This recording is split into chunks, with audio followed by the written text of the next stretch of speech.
Just a sec here, everybody.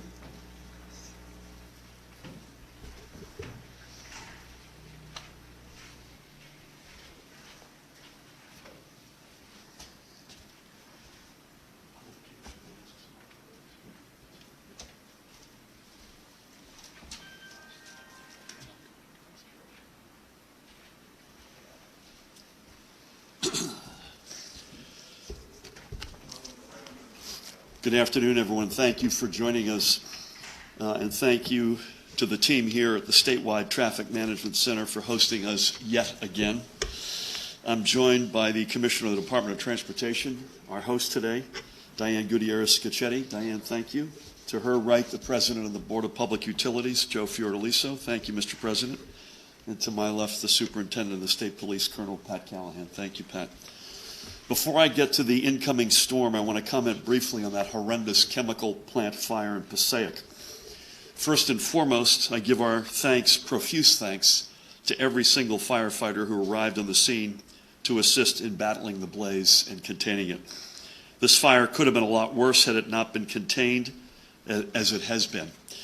We know one firefighter was injured and more than a dozen others also required medical attention.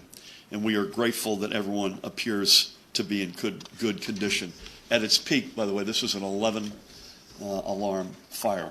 And as of this morning in my exchange with Mayor Hector Lora, it was still, several hours ago, still a 4-alarm fire. Second, I want to give a shout out to the team from the State Department of Environmental Protection who, in partnership with their federal partners at the EPA, have been monitoring air quality to ensure that local residents are safe. So through DEP Commissioner Sean LaTourette, to all of them, I say thank you as well. We will continue to work alongside local officials, especially Passaic Mayor Hector Lora and Fire Chief Patrick Trenacost Sr., to provide whatever assistance is necessary going forward. I should also give a shout out. I mentioned Mayor Hector Lora, a terrific mayor, but we're also hosted, as we are in Woodbridge, by another terrific mayor, Mayor John McCormick, as was this mayor. Great to be with you, as always. Now, let's get to the reason why we are here. For the past several days, we've been tracking the storm system that is going to begin impacting our state later today and throughout the overnight hours and into tomorrow. The National Weather Service has posted a winter weather advisory for Hunterdon, Mercer, Morris, Western Passaic, Somerset, Sussex, and Warren counties. Again, that's a winter weather advisory for Hunterdon, Mercer, Morris, Western Passaic, Somerset, Sussex, and Warren counties. Parts or all of our coastal counties are under a winter advisory, as is Middlesex County right here in the Raritan Bayfront, and a gale warning has also been posted along the entirety of the Jersey Shore. I'm sure Pat or Diane or Joe will get into this in more detail, but we're particularly concerned with the confluence of high tide, full moon, storm surge should have 4 a.m. to 10 a.m., especially tomorrow morning. The Weather Service has also posted warning, not surprisingly given what I just said, for widespread coastal flooding with a chance for moderate flooding along the Raritan Bay. So the easiest way to break this one down is to look at the New Jersey Turnpike as our dividing line for the state. For those north and west of the Turnpike, especially in those counties I mentioned which are under the winter weather advisory, things are going to be wet, windy, and messy. There are really no other words. Across the region, we'll likely see accumulating snow transitioning to sleet and freezing rain, which ultimately, in turn, will transition to heavy rain. Minor flooding is going to be very possible in areas where drainage is an issue, including cities. Travel conditions are not going to be ideal at all. For those of you who are in the east and south of the Turnpike, you're going to see mostly rain. But the bigger concern is going to be for strong and potentially damaging winds with gusts of up to 50 miles per hour throughout the overnight and into tomorrow. I'll leave it again to Diane, Joe, and Pat to discuss the specific preparations, but to suffice it to say we're all getting ready for whatever the conditions will be whenever they change. Especially for those of you in the snow to rain area, please stay off the roads beginning this evening. So our road crews, whether they be from the DOT or partner agencies and authorities or your county or municipality, can get out unimpeded for plowing and or spreading. If you are out and see a road crew working, please let them have the road ahead of you. As Diane has mentioned many times before, our highway crews especially work in formation. So anything you can do to allow them to keep plowing forward together is not just appreciated, but it's necessary. In the southern part of the state and along the shore, our major concern is going to be with the wind, which could bring down trees and power lines. As always, if you do lose your power, call it in immediately to your utility. If you happen to see a downed power line, stay clear of it. Please, God, stay clear of it. And again, call it in. And please remain mindful that while our utilities will try to restore power as quickly as possible, utility crews may not be able to get up in a bucket safely to fix a line in the midst of strong gusts. I've exchanged conversations and or notes with the leadership of the three big electric service providers, and I would say the specific concern, as Joe will get into, is wind. And I think in ACE's case, at least, they're particularly focused on Cape May County. And just as with our last storm, the reality of the moment means that some road and utility crews are going to be facing this storm shorthanded because of COVID illnesses. It's fair to say, Diane and team, it's better than it was the last series of storms, so it's continually getting better, but it is still in our midst. But everybody's going to do everything they can with the people they have and work in partnership with others where they can. We do ask for your patience and understanding and, of course, your cooperation. As always, the Office of Emergency Management will continue to post regular updates at ready.nj.gov and on their social media channels. We'll also be keeping everyone updated on our official state channels, including at NJGov on Twitter. So everybody, please be safe and smart. With that, please help me welcome the Commissioner of the Department of Transportation, Diane Gutierrez-Scicchetti. Diane? Thank you. Good afternoon. As Governor said, we are planning for a winter storm. Anybody who's been watching the news over the last few days, I'm sure is familiar with, I believe this is Izzy. So we're on our 9th storm in probably the last 3 to 4 weeks, so we've been busy. The northwest part of the state is expected to see the most snow, perhaps even plowable snow, but certainly icy conditions. For the rest of the state, we expect the storm to start as a wintry mix, but it'll soon change over to rain beginning tonight. We expect icy conditions, and we expect it to be full rain by tomorrow morning. So for us, what that means is if you're, as the governor said, north and west of the Turnpike, you will have most likely see some snow and wintry mix. We ask you to drive with tremendous caution, but even if you are south and east of the Turnpike line, with all the water that is predicted to come down, we ask everybody to maintain posted speeds, to drive carefully, and keep appropriate distances. We expect the storm to clear by mid-morning, and temperatures should be much better than they are today. In preparation, brine was applied to our roadway where it was necessary based on the forecast that we received. We've also prepared for high winds in terms of making sure our tree cutting equipment is available to us, but we've also checked our generators at our pump stations to make sure that we can help assist with any flooding that occurs on the coast. We have plenty of material. Salt and calcium chloride is available to us, and we have worked closely with the New Jersey Turnpike Authority, South Jersey Transportation Authority, and New Jersey Transit in preparation. We've also worked with our partners at Pennsylvania. They will have truck restrictions in Pennsylvania. New Jersey will not. But you will see posted signs in New Jersey helping truckers understand where they are able to travel in Pennsylvania. So we just want to be clear, those are not restrictions in New Jersey. They will be restrictions in Pennsylvania. We will have about 2,000 folks just between state agency employees out working with more than 2,000 pieces of equipment available to them. We've touched base with all of our contractors should we need to call them in. They are ready and available to assist us and have appropriate staff levels. We have also pre-positioned our towers. So on I-78, particularly near Jugtown Mountain, I-280, 287, and Route 80, you will see us have towing assets available to quickly clear any accidents that may occur. As always, we ask if you don't have to be on the roads tonight, if you can stay home. We've been talking about the fact there's lots of good football on tonight. I'm sure there's plenty of other good TV on. Read a book. tonight would be a good night to stay put. I think tomorrow afternoon will be much, much better if you have to go out. The other thing I ask is that if you are out, please be patient, take your time. Many of our crews will be working, but so will many of our partners in law enforcement and first responders.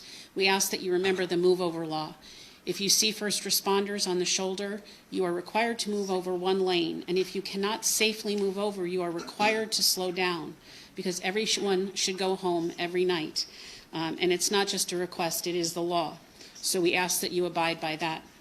For New Jersey Transit, they expect regular holiday schedule on its rail, bus, light rail, and access link systems, but they are closely monitoring the North Jersey coastline and the Northeast Corridor, as they will be most impacted by the storm. Before starting your trip, please visit njtransit.com and select the Travel Alerts tab for your up-to-the-minute service. If you do not have access to a computer, you can call 973-275-5555 for that up-to-date information.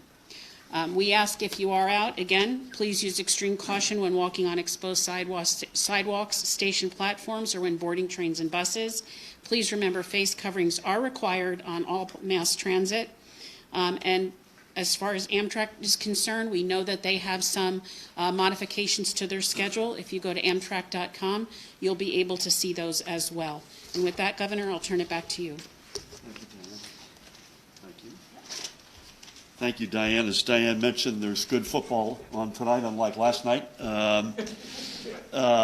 Also, we're benefited by the fact that tomorrow is a holiday, obviously in honor of the Reverend Dr. Martin Luther King, Jr. Obviously that allows us a break as it relates to the morning commute, where this storm is still going to be very much at high pitch. With that, please help me welcome the Superintendent of the State Police, Colonel Pat Callahan. Good afternoon, everybody. I'll just be brief in what we've done from a statewide emergency management perspective. The last few days we've been on with National Weather Service, both Mount Holly and Upton. Was actually on twice with them today, early this morning, as well as at noon with all 21 county OEM coordinators, as well as our state emergency management partners, Board of Public Utilities, DOT, DEP. Our State Emergency Operations Center will be monitoring this and will certainly be able to respond to any resource requests. To the governor's point, that coastal flood advisory is probably amongst our greatest concern. We will have high water vehicles ready from our urban search and rescue team in order to deploy. Our partner, DEP, phenomenal. They were actually out this week doing beach assessments just to make sure that if this storm erodes our coast, that we're poised to work with FEMA and the Army Corps of Engineers so we know what those beaches look like ahead of time, especially if we need to bring them in for assistance. To the governor's other point, at 4 to 10 a.m. is when we're looking at that, the high tide, full moon, the surge. There's some areas up in North Jersey and Manhattan Harbor, Hudson area, we're expecting 1 to 2 feet of inundation. So again, if you do not have to be out in it, we recommend that you stay home. Prior to going out, we always recommend that you check 511nj.org. That's 511nj.org. That has all the up-to-date travel conditions and any issues that we're dealing with from a statewide perspective. Ready.nj.gov. I actually went on that this morning just to see how up-to-date it is. We're keeping that and all of our social media platforms up-to-date.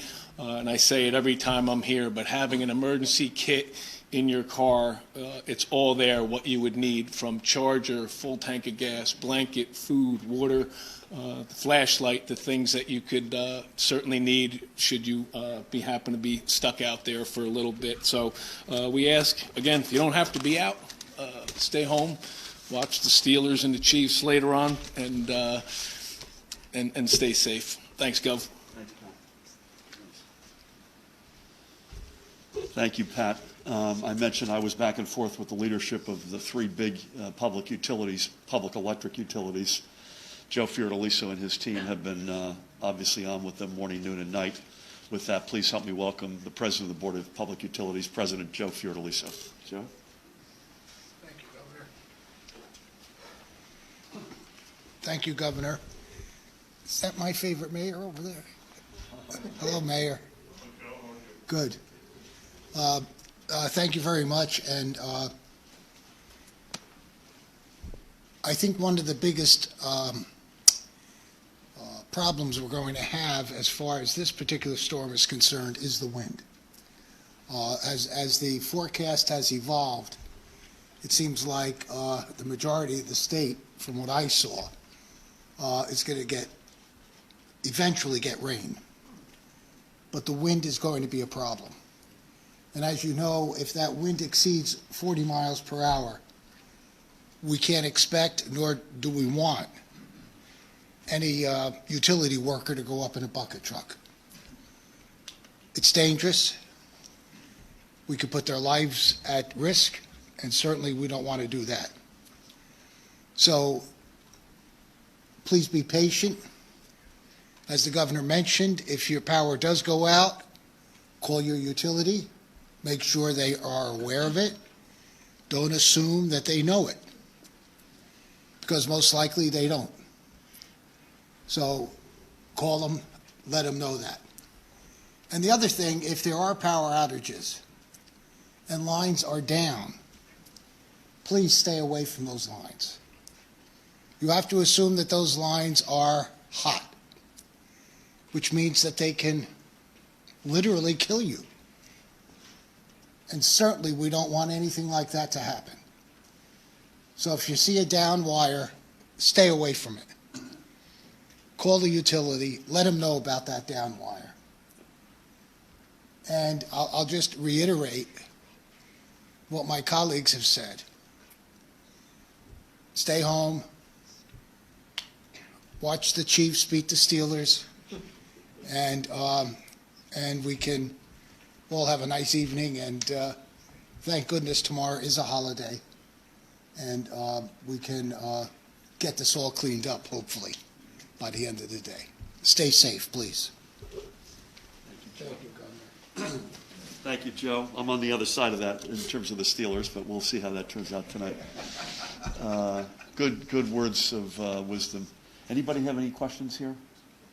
Sir? For no state of emergency. No state of emergency. Gotcha. Two quick follow-ups. So any other specifics on air quality with the warehouse fire and estimates on cleanup?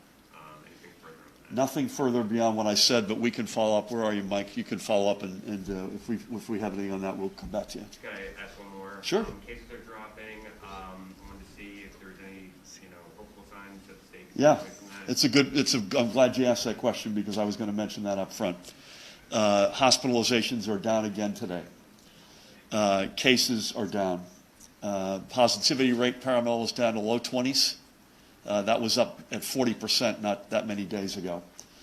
RT, rate of transmission, continues to drift. So those are all very, very good signs. Still not out of the woods, but very, very good signs. And we'll follow up with you on the Passaic fire aftermath.